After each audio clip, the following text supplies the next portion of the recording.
खबर सतना से है, जहां सतना के बीटीआई मैदान में बीएसपी के पक्ष में जनसैलाब उमड़ा। बसपा प्रमुख ने सभी को मतदान के पहले दिन मतदान करने की अपील की। आपको बता दें कि उत्तर प्रदेश के पूर्व मुख्यमंत्री एवं बसपा सुप्रीमो बहन कुमारी मायावती जी बुधवार को सतना शहर के बीटीआई मैदान पहुंची, जहां उन्होंने सतना जिले के 7 विधानसभा क्षेत्रों में चुनाव लड़ रहे हैं। बहुजन समाज पार्टी के प्रत्याशी के पक्ष में आयोजित एक विशाल चुनावी जनसभा को संबोधित किया। बसपा सुप्रीमो ने यहां उपस्थित जनसभा समूह से बसपा के पक्ष में मतदान करने की अपील की और किसी के बहकावे में न आने एवं सावधान रहने की बात कही। बसपा सुप्रीमो ने कहा कि भाजपा और कांग्रेस की सरकारों ने इतने वर्षों तक देश और राज्यों की सत्ता पर राज किया, लेकिन उन्होंने कभी भी गरीबों, आदिवासियों, दलितों, पिछड़ों, किसानों और छोटे व्यापारियों के हित में काम नहीं किया। मायावती ने आरोप लगाया कि धन्ना सेठों के हितों को ध्यान में रखकर नीतियां बनाने वाली सरकारें अब वंचित वर्ग से लाभ भी छीन लेना चाहती हैं, जो बाबा साहब डॉक्टर अंबेडकर जी के बनाए संविधान के बदौलत यह मिला हुआ है। हम इकट्ठा हुए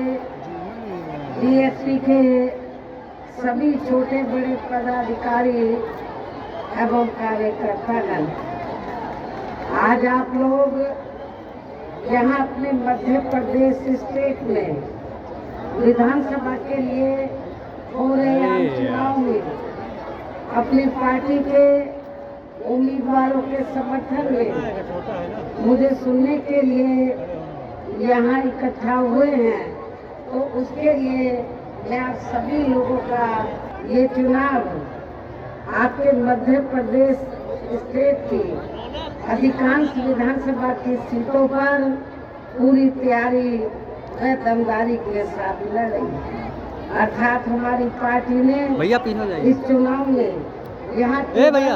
स्वतंत्र पार्टी को छोड़कर अन्य किसी भी पार्टी के साथ किसी भी प्रकार का कोई चुनावी समझौता इसके साथ ही हमने बीएसपी से जुड़ने की तादाद को ध्यान में रखकर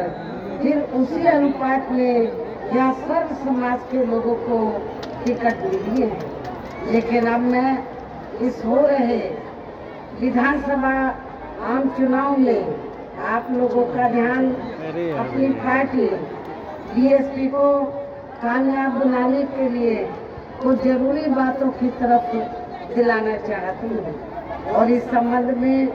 सबसे पहले मैं आप लोगों को ये कहना चाहूँगी कि अपने देश को आज़ाद हुए व भारतीय संविधान को भी लागू हुए अब वर्षों भी चुके हैं, और इस लंबी अवधि में केंद्र या आपके प्रदेश में भी, आपके यहाँ मध्य प्रदेश में भी विभिन्न विरोधी पार्टियों की सरकारें रही है। लेकिन दुख की बात यह है कि इस दौरान यहाँ सभी विरोधी पार्टियों की रही सरकारों में आपके प्रदेश सहित पूरे देश में भी सर्व समाज में से विशेषकर दलितों, आदिवासियों, पिछड़े वर्गों, मुस्लिम व अन्य धार्मिक अल्पसंख्यकों के साथ साथ गरीबों, मजदूरों, किसानों, व्यापारियों, खासकर छोटे व्यापारियों एवं अन्य मेहनतकश लोगों का भी पूर्ण रूप से विकास व उत्थान आदि नहीं हो सका है। जिनकी सरकारों की नीतियों व कार्यशैली को अब इन्हें और ज्यादा आजमाने की जरूरत नहीं है। और इस मामले में खासकर मैं दलितों, आदिवासियों व अन्य पिछड़े वर्गों के लोगों को ये भी बताना जरूरी समझती हूँ कि इन्हें परम पूज्य बाबा साहब डॉक्टर भीमराव अम्बेडकर के कड़े संघर्ष एवं अथक प्रयासों से भारतीय संविधान के तहत मिले कानूनी अधिकारों में से खासकर सरकारी नौकरियों में जो आरक्षण की सुविधा मिली है, तो उसे भी यहाँ शुरू से ही इन वर्गों के प्रति हीन व जातिवादी मानसिकता रखने वाली सभी विरोधी पार्टियों की रही सरकारें प्रभावहीन बनाने में तथा इसे धीरे धीरे खत्म करने की भी पूरी कोशिश में लगी हुई है। यही मुख्य वजह है कि देश में आज़ादी के बाद व शुरू में केंद्र व अधिकांश राज्यों में भी काफी लंबे समय तक सत्ता में आसीन रही कांग्रेस पार्टी ने और अब पिछले कुछ वर्षों से केंद्र एवं काफी राज्यों में भी बीजेपी